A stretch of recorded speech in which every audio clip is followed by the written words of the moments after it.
Happy Christmas morning! Diba? Ayan. Minsan-minsan din magbihis kahit walang mga bisita, walang ganap dito sa amin. Siyempre, Christmas kailangan din ng entry ko sa Pasko. Minsan-minsan lang to, once a year lang. Kaya nakabihis ako. Kami nagkudakan din. Sige. Ayan po, tignan nyo yung ano. I'll show you yung aming backyard. This is my first green Christmas in Canada. It's not like usual na white Christmas.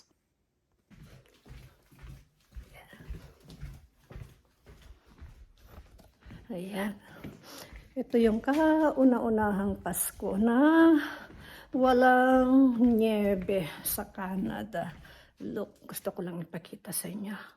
Wait lang. Oh, see, it is, diba, strange? This is my first time na nag-Christmas dito. 4 years na nandito ako sa Canada na walang snow. Yeah. First time in years. Ayan, mga halaman ko, flex ko na rin. Ayan. Siya.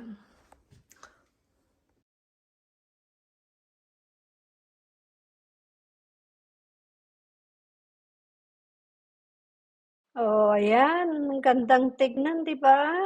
Parang Christmas na Christmas. Pero actually, late nag-start ang snowfall this year. December 1 na nag-start and this is the third snowfall. My God, pawis na ko. Ayan ang aking ginagawa. Yeah, I'm done with half. Although, yeah, I decided to film the rest.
Come here.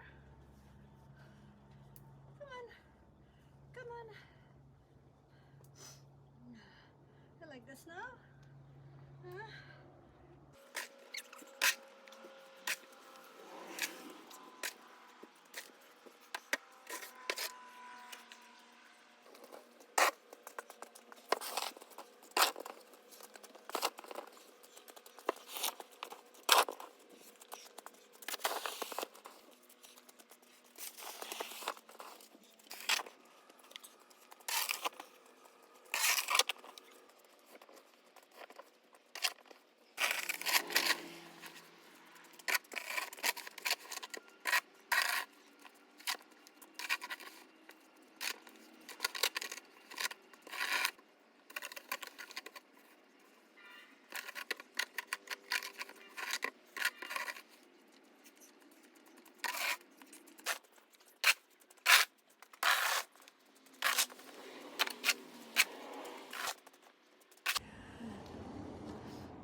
Ayan, nagmamantika na ako. Oh, grabe.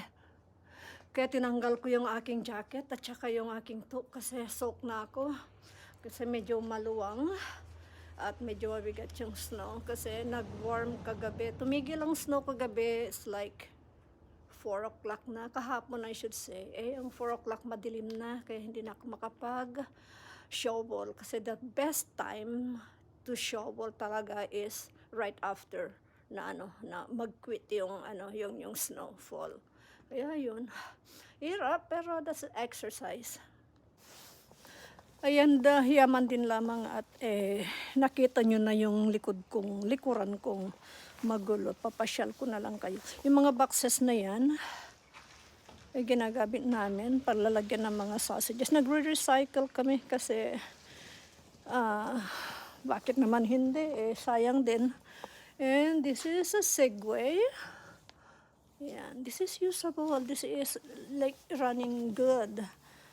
Sarap sakyan yan. Yan. Rechargeable din. And this is, hindi pa gamit yan. This is a diving gear. Kung pwede lang may mapagbigyan ako niyan. No? Guitar is still in the box.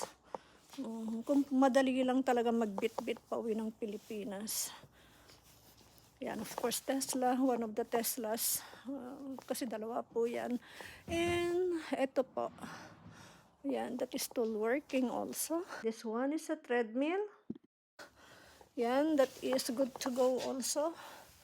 Hindi ko na, we have actually two, yung isang ginagamit ko.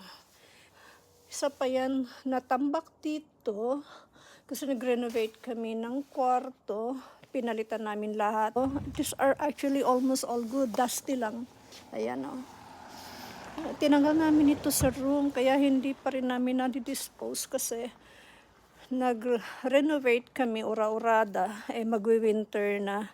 So, tinambak namin dito para wala namang ibang mapaglagyan. Puno ng aming storage sa baba. Marami pa rin ibibenta doon. Ilalagyan na lang sa marketplace. Yan. Kung pwede nga lang ipadala sa Pilipinas. Ayan o. Hindi ko alam kung medyo masikip dito dahil sa sasakyan. Ayan. Ayan o. These are all good actually. Ayan. Ito extension ng kusina namin kasi malamig dito. And this is also a headboard. Ito yung legs ng headboard. Not really legs, yung support niya. Ayan. And this is it. Dito ako sa kabila. Okay, yan. That is the headboard. Yan yung headboard. Footboard yung nasa haba. Medyo may konti pero madali lang naman yan. Yeah. Siyempre, alam mo na footboard yan lagi nadadaanan. Extension ito ng kusina from Salmon Arm kasi minsan nagkukulang kami ng storage doon, ng mga sausages, steaks at kung ano-ano pa. So, yan, marami kaming freezers and not really marami, 5 freezer and 1 big refrigerator. Yeah, para pagkakuan dito na namin ini-store yung iba. Nagkukulang kasi. This one is, pwede namin ito dalhin anywhere. Kahit sa sasakyan. Yan. This is, I don't know kung freezer side and ref side itong isa. This is another one. Okay. This is, oh my gosh, nag-lock. Yan. May cord sa loob kasi para hindi mawala yung pangsaksakan. Yeah, this is it. Madilim siya na sinindi ko ilaw. This is the grill. This is the fridge. Magulo. Well, sino ba naman gustong lumabas lagi dito? Malamig. Lumalabas lang ako halos pagka nag-shovel. And this one. This is one of the freezers. Yan, konti lang kasi hindi kami talaga gumagawa ng marami pag winter. Actually, hindi kami gumagawa pag winter. Kasi puro layas lang yung mga tao dito. Bakasyon. Ako lang, mga tao, isa lang, boss ko lang. Okay. And yan. Ayoko rin umalis kasi may aso kami. At sa halaman ko, ayoko namang mamatay sila pagka walang titingin sa kanila. At ayun ko na rin mag-hire ng titingin sa aso at halaman ko. Medyo nadala lang ako, nagkaroon lang ako ng medyo experience na hindi maganda sa mga caretaker. Ayan, diba? Sumakit ang mata nyo. Siya, isang napakagandang umaga at gising pa tayo. Ayan. Ito ang aking favorite spot kasi ang sarap manood ng snow. Yung pagpatakba ng niebe, kaya siya. Magpapala na naman tayo. Papalain natin yan. Okay. Yung previous na snow ay lusaw na dahil sa tagal bago nasundan ulit. Pero ayan, kailangan i-shovel right away after tumigil ang snow para hindi manigas at madulas. Palain agad habang fresh pa.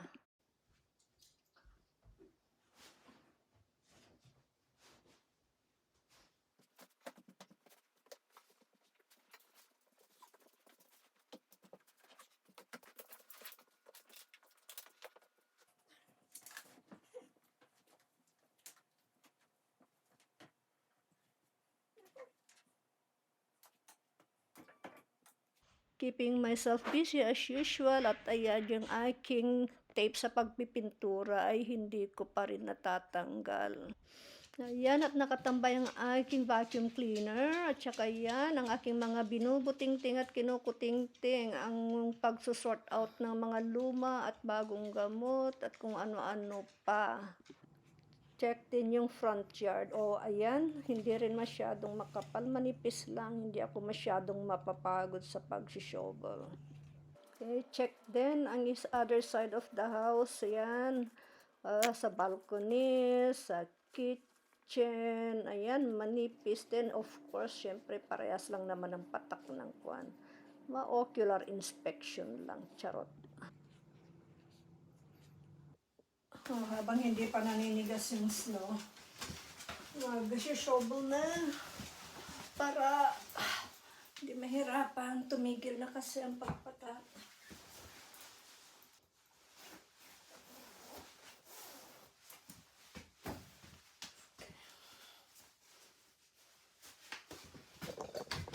Come on, my love, go out.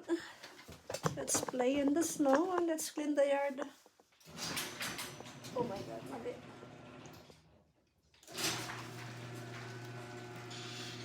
Isa.